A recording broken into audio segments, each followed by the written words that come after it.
You were thrown from one room to the other, from a chair to a couch. You were pushed, strangulated, threatened, whatever it is. In that order or in that regard, that is not a healthy relationship. That is an abusive relationship, and you need to get out.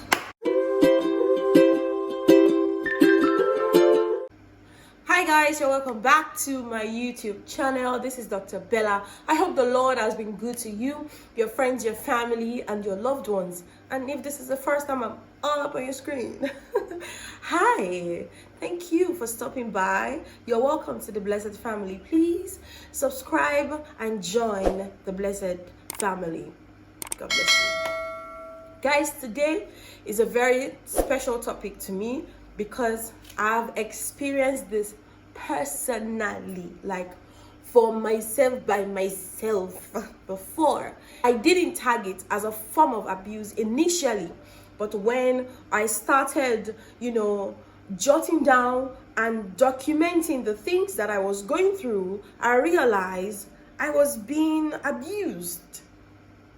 If you'd like to know more, let's jump right into it. So today, as you can see from the thumbnail, we're talking about abusive signs in your relationship. Here we've established the fact that, being in a relationship is beautiful, is good, it's supposed to be healthy, you're supposed to be loved and respected and honored, you're supposed to be showered with love because you deserve it, and it's what it's supposed to happen for you in a relationship. We've seen even brothers and sisters in the Christendom, born again Christians. We've seen them in relationships that are not so right. They're not so good. And today we're going to be talking about the subtle signs that we often overlook, that we think is normal, but they are signs of abuse. The first subtle sign that you can quickly pick up is if you are about to be in a relationship with someone and they told you that the last relationship ended on violence. It ended because one thing led to the other, and there was a lot of bodily harm, or there was a lot of or it might even jokingly say it and say, I was upset. I was really hungry that day and I slapped her. I just slapped her.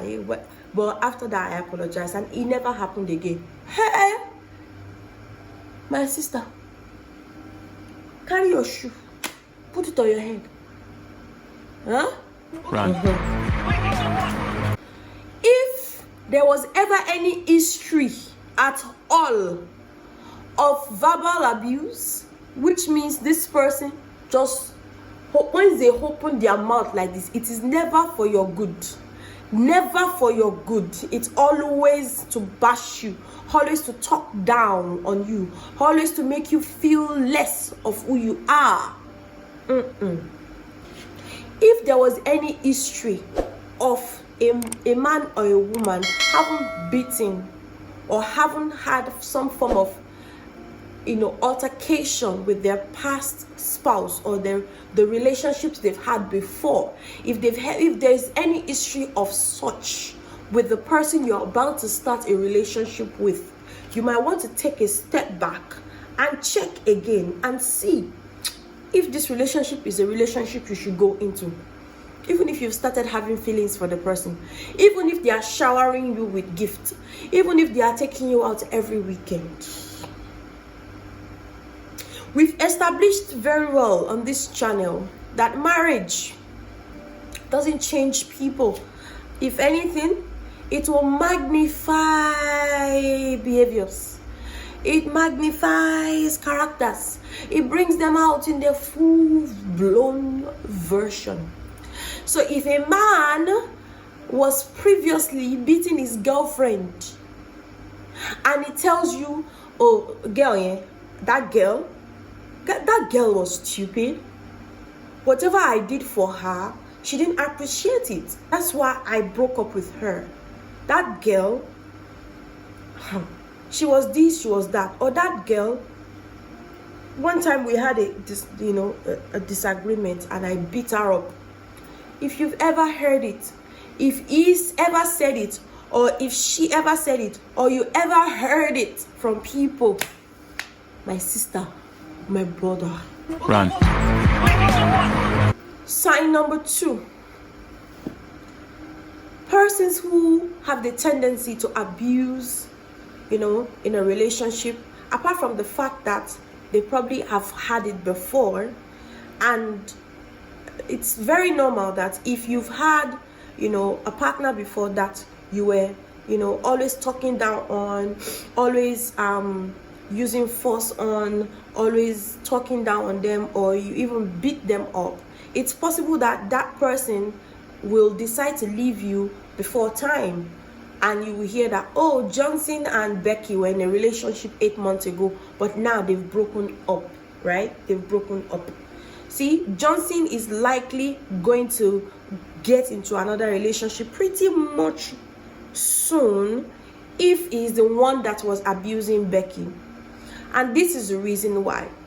There's an underlying personality, psychological problem that is usually going on with people that try to, or that abuse their spouses or their partners.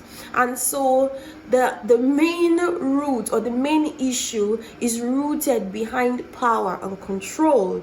They want to be able to feel like they are in control. They want to be able to feel that they have power over something or over someone. And so when they are out of a relationship, it's very quick, it's very easy for them to get into another one, because of that need. They're trying to satisfy that need to control, that need to be in power, that need to control something or control someone.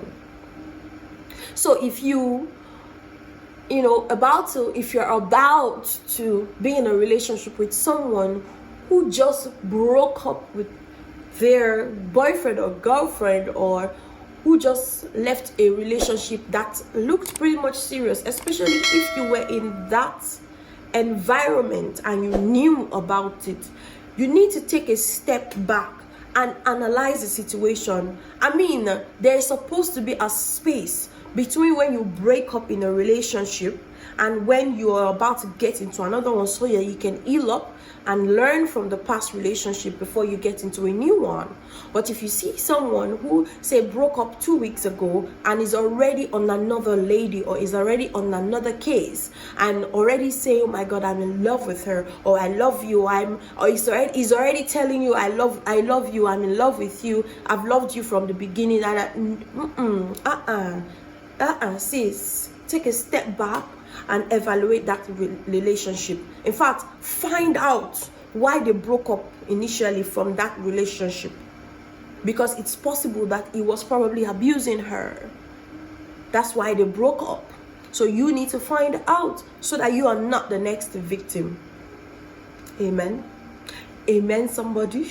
So let's say you're now in the relationship, everything is going rosy, you are in your honeymoon phase, there has not been any problem. But then one day you're on your social media and someone drops in your DM and says, hey beautiful, I think you're gorgeous, oh guy.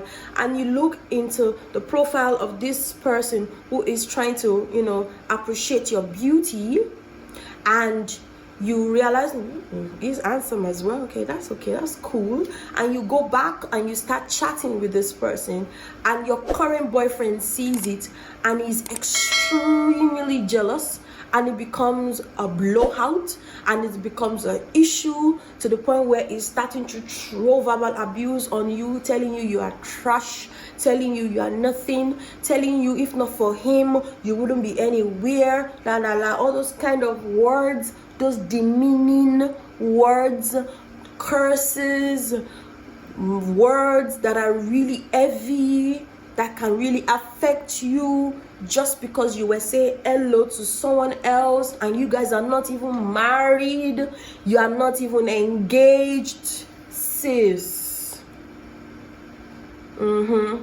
yeah, it is a problem. Oh yes, it is a problem. Extreme jealousy is a sign, and verbal abuse is also a sign. Let's talk about threat. One moment you are in the kitchen, trying to cook some chicken together, right? And you say something that should have been funny, and all of a sudden it's no longer funny, and it picks up the knife and is upset, and it threatens to kill you. It threatens to wound you. It threatens to cut you. It threatens to slap you. Or it threatens to take your money, or it threatens to take your belongings.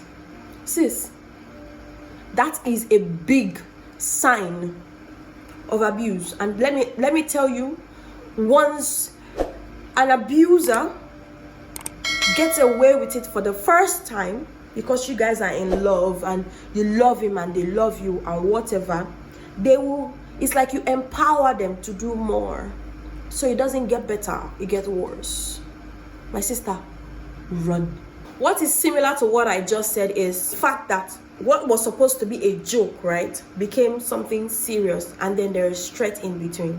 So an abrupt, mood change to threat and violence, those two usually go together. So those are two warning signs right there, right in your heart, right in front of you, to let you know that this relationship is going nowhere. The moment you guys are arguing about something, maybe you saw something on social media and you think it's A and he says it's B, and you keep saying, babe, I think it's A, and all of a sudden it gets up and is breaking things, saying, I'm saying it is B.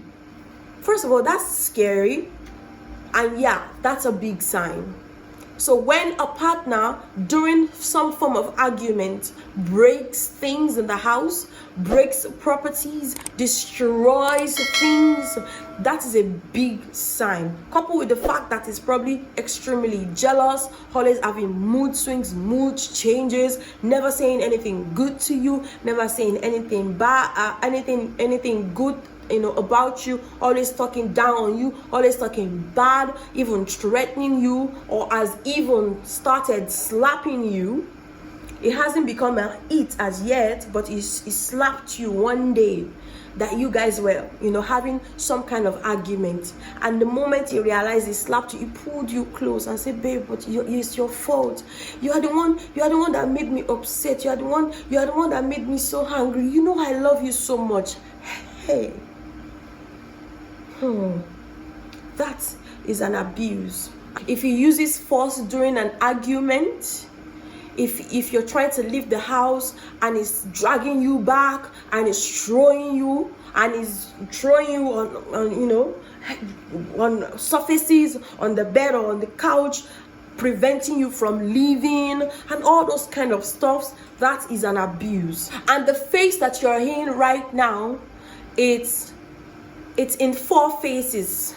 So the first phase is the calm phase, where there's no problem, you guys are good, you go out, you eat, you have fun, you do whatever you want to do. It tells you he loves you, it tells you you are the only person he knows, you are the only person he's ever loved this much, you're so close to him, you are the only one that he confides in, you're the only one that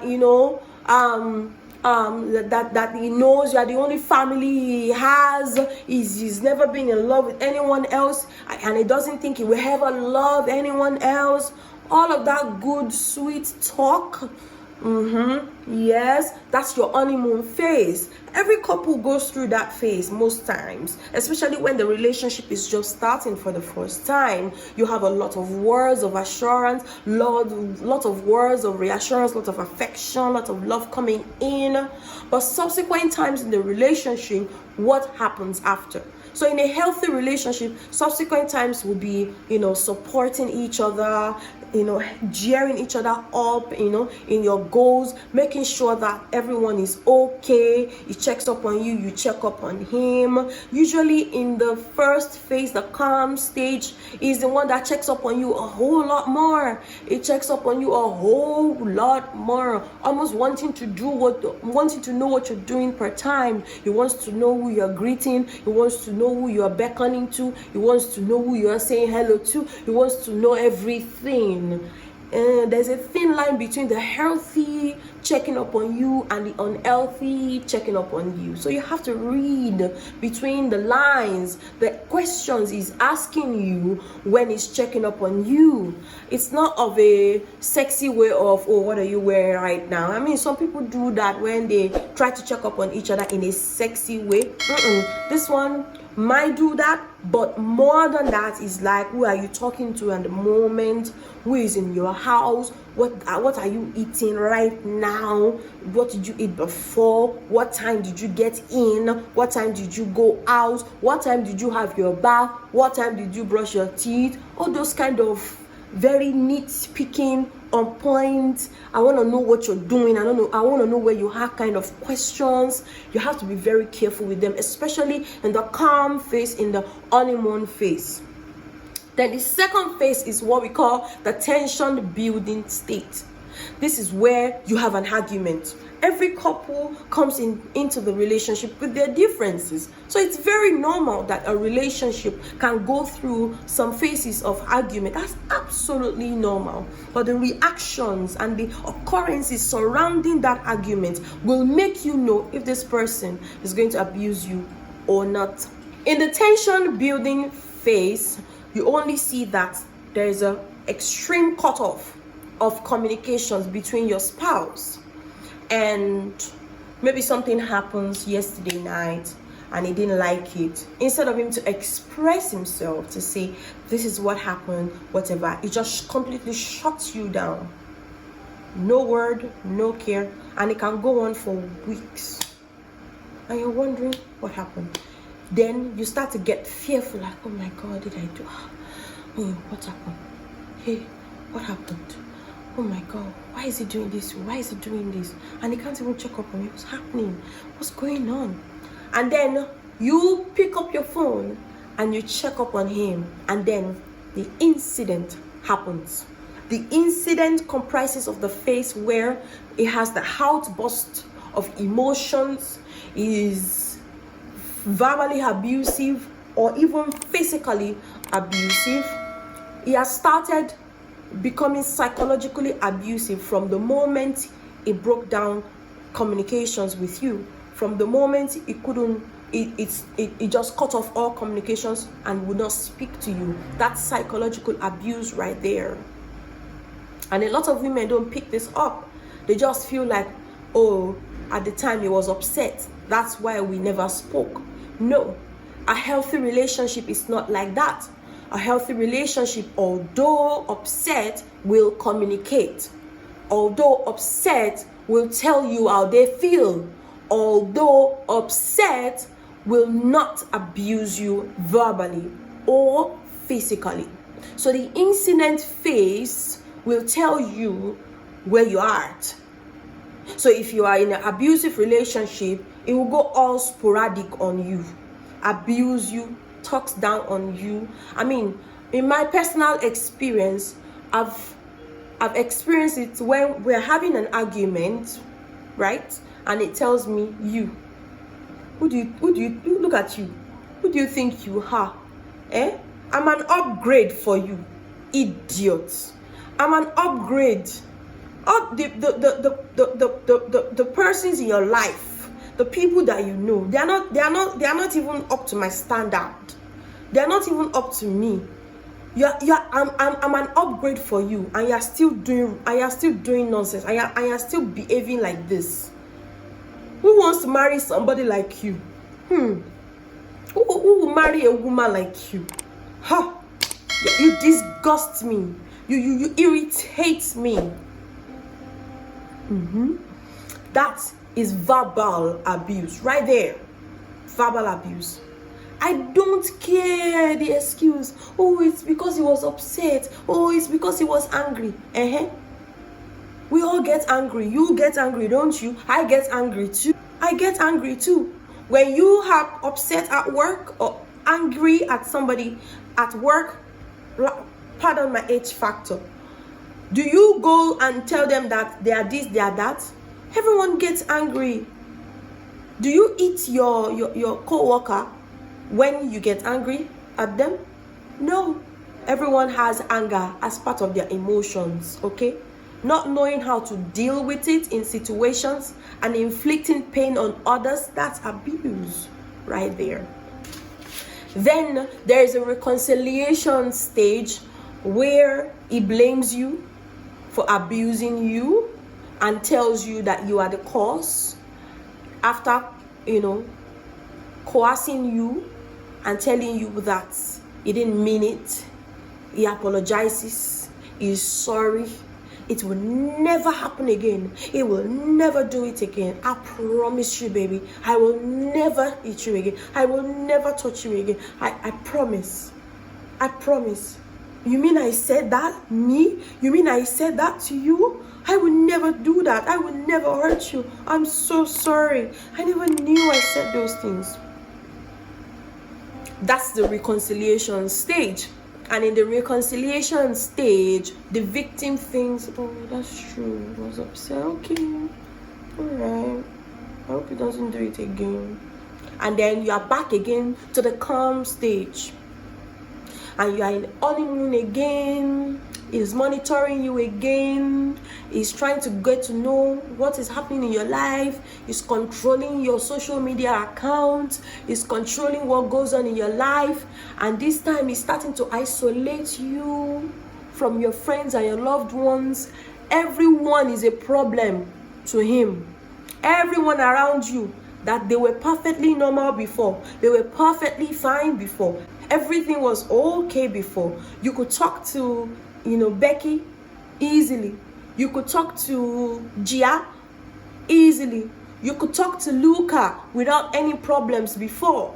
All of a sudden now, Luca is a problem. All of a sudden, Gia looks at him a kind of way and he doesn't think that she's a good friend to you. All of a sudden, Becky is she's too flamboyant for his liking, and he thinks she will influence you in a negative way, so you should stay away. So they start to call you and text you, and day after day, month after month, you're not picking up their calls, neither are you talking to them again. And one little disagreement between you blow up and you tell them, just go your way, I'm happy without you, la la la la la. He's starting to isolate you so that when he's ready to deal with you and abuse you, nobody will be there for you.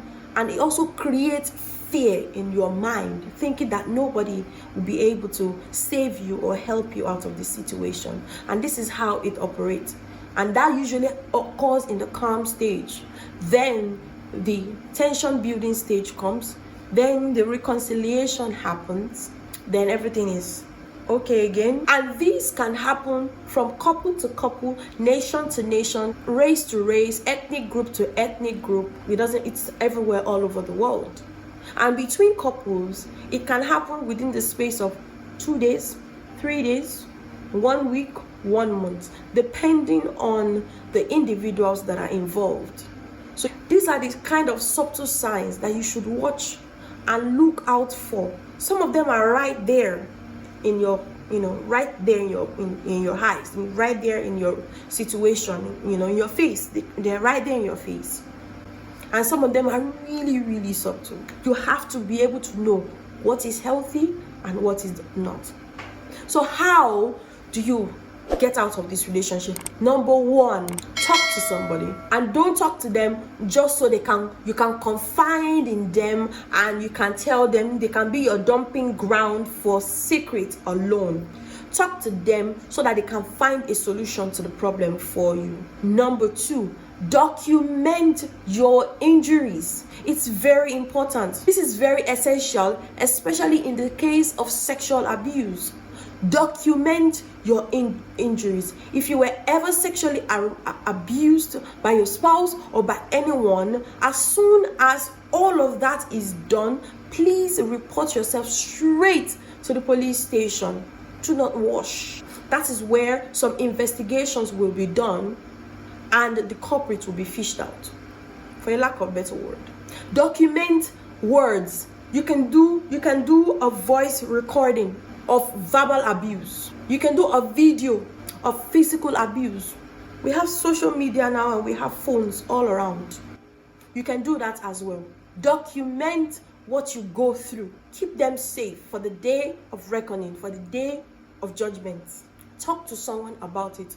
And do not stay for whatever reason. I don't care if he's the one that pays your school fees, that buys you your clothes and shoes and pays your rent. I don't care who he is. Get out of that relationship, because if you don't, your life is at stake. And these and so many more are what women and men all around the world are currently going through right now. And I just thought I'd come here and share this with you guys.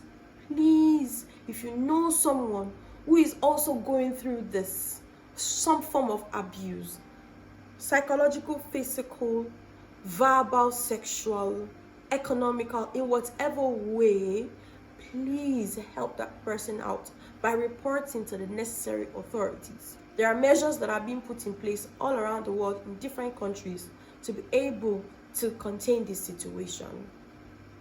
And I'm here to just use my voice to raise an awareness about it. Please, if you like this video, please give it a thumbs up. It really helps in the algorithm and how this flows to people who really will need this video. Thank you so much for joining me today, and I will see you in my next video. Bye.